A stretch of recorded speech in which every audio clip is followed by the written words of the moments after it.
Hi കൂട്ടുകാരെ, എൻ്റെ video കാണുന്ന എല്ലാ കൂട്ടുകാർക്കും സുഖമാണല്ലോ. ഞാൻ ഇന്നിവിടെ ഒരു പുതിയ വീഡിയോയുമായിട്ടാണ് വന്നിരിക്കുന്നത്. മുളക് കൊണ്ടുള്ള ഒരു അച്ചാറാണ് ഞാൻ ഇന്നിവിടെ തയ്യാറാക്കുന്നത്.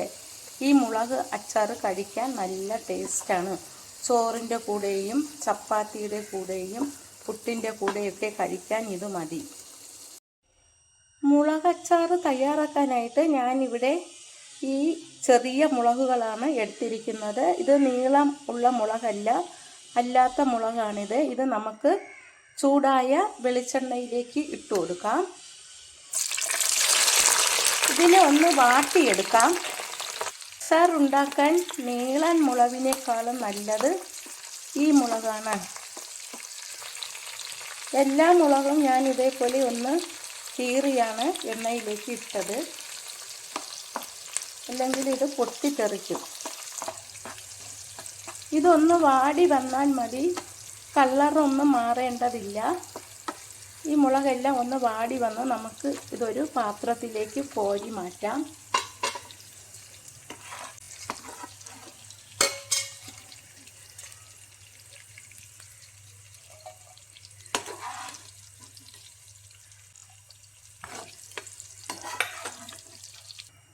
കോരി മാറ്റിയ അതേ എണ്ണയിൽ തന്നെ നമുക്ക് ഒരു സ്പൂൺ കടുക് ഇടാം. കടുകെല്ലാം പൊട്ടിക്കഴിയുമ്പോൾ അതിലേക്ക് കുറച്ച് ഉലുവ പൊടി ചേർത്ത് കൊടുക്കാം, ഒരു 1/4 സ്പൂണിന് വേണ്ടിയിട്ട്. അതിലേക്ക് നമുക്ക് വെളുത്തുള്ളി ഇട്ട് കൊടുക്കാം.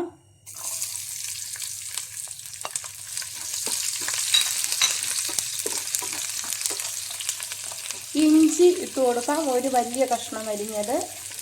വെളുത്തുള്ളി 10-15 അല്ലി ഇട്ടു. ഒരു കഷ്ണം ഇഞ്ചി അരിഞ്ഞതും ഇതിലേക്ക് ഞാൻ ഇട്ട് കൊടുത്തു. ഇനി ഇതൊന്ന് വാട്ടി കൊടുക്കാം. ഇഞ്ചിയും വെളുത്തുള്ളിയും ഒക്കെ ഒന്ന് വാടി വന്നു. അതിലേക്ക് നമുക്ക് 1/2 സ്പൂൺ കായപ്പൊടി ഇടാം. ഒരു 1/4 സ്പൂൺ മഞ്ഞൾപ്പൊടി ഇട്ട് കൊടുക്കാം. ഇതിലേക്ക് 1 സ്പൂൺ മുളക് പൊടി ചേർക്കാം. മുളക് പൊടിയുടെയും മഞ്ഞൾപ്പൊടിയുടെയും പച്ച മണമൊക്കെ മാറി വരുമ്പോൾ നമുക്കതിലേക്ക് വാളംപുളി പിഴിഞ്ഞ് ഒഴിച്ചു കൊടുക്കാം. നല്ല കറുത്ത വാളംപുളിയാണ് ഞാനിവിടെ ഒഴിച്ചു കൊടുത്തത്. ഒരു വലിയ നെല്ലിക്ക വലിപ്പത്തിലുള്ള വാളംപുളിയാണ് ഞാൻ എടുത്തത്. ഇനി നമുക്കിതിലേക്ക് ഉപ്പ് പൊടി ചേർത്ത് കൊടുക്കാം. ഉപ്പ് പുളിക്ക് അനുസരിച്ച് ചേർത്താൽ മതിയാകും. ഞാനിവിടെ 1 സ്പൂണിന് വേണ്ടി ഉപ്പ് ചേർത്തു. ഇതിനി നല്ലതുപോലെ ഒന്ന് തിളച്ച് കുറുകി വരുമ്പോൾ നമുക്കിതിലേക്ക് വാട്ടി വെച്ചിരിക്കുന്ന മുളക് ചേർത്ത് കൊടുക്കാം. ഇതിലേക്ക് നമുക്ക് കുറച്ച് ശർക്കര ചേർത്ത് കൊടുക്കാം.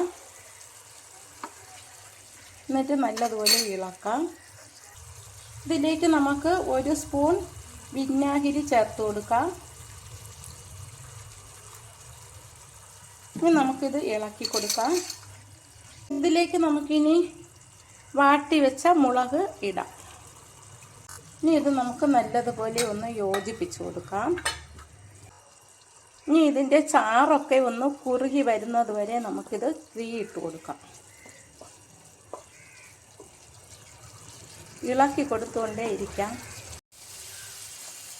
ഈ മുളകച്ചാറുണ്ടെങ്കിൽ ചോറ് കഴിക്കാൻ വേറെ കറികളൊന്നും വേണ്ടി വരത്തില്ല. ഇത് ചപ്പാത്തിയുടെ കൂടെയും കഴിക്കാൻ നല്ല ടേസ്റ്റാണ്. ഈ മുളകച്ചാർ ഉണ്ടാക്കാൻ വളരെ എളുപ്പമാണ്.